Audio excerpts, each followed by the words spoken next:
mida me siis vaimsusest tegelikult naudime? Ilmutatud täiuslikkust või puuduste täiuslikkust. Mida rohkem inimene areneb vaimsuses, seda rohkem ta mõistab, et rohkemate küsimuste olemasolu võib ta täiuslikkuseni viia ja täiuslikkus tuleb lõppematus arengus olemisest. See on lõppematu areng. Nagu pole mingeid piire ka looja suurusel. Nii saame areneda ka meie.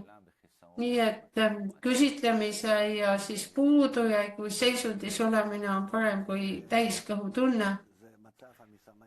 Hisarooni tundmine või puuduses olemine, see on kõige rõõmsam seisund üldse. Kõige rõõmustavam, siis on selge, et ma arenen.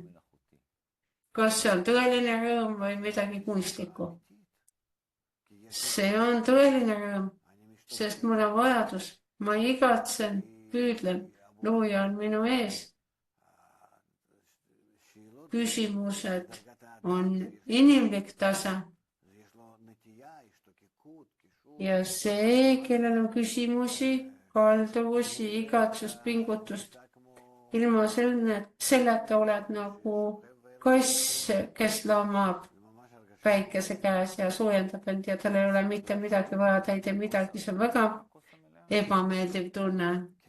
Nii et vaimsusest naudite tühja, mitte täistassi. Jah, sest kui ma olen iga kord tass tühi, jõuan iga kord kõrgema täiuseni, kõrgema täitumiseni.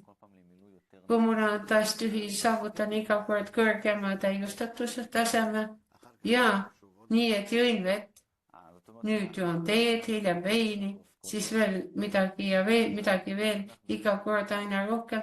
Nii et olete õnnelik, et teie tass on iga kord tühjane. Jah, see tähendab, et ma tõusen järgmisele tasemele, sest see, mis täidetud eelmisel tasemel ei rahulda mind enam.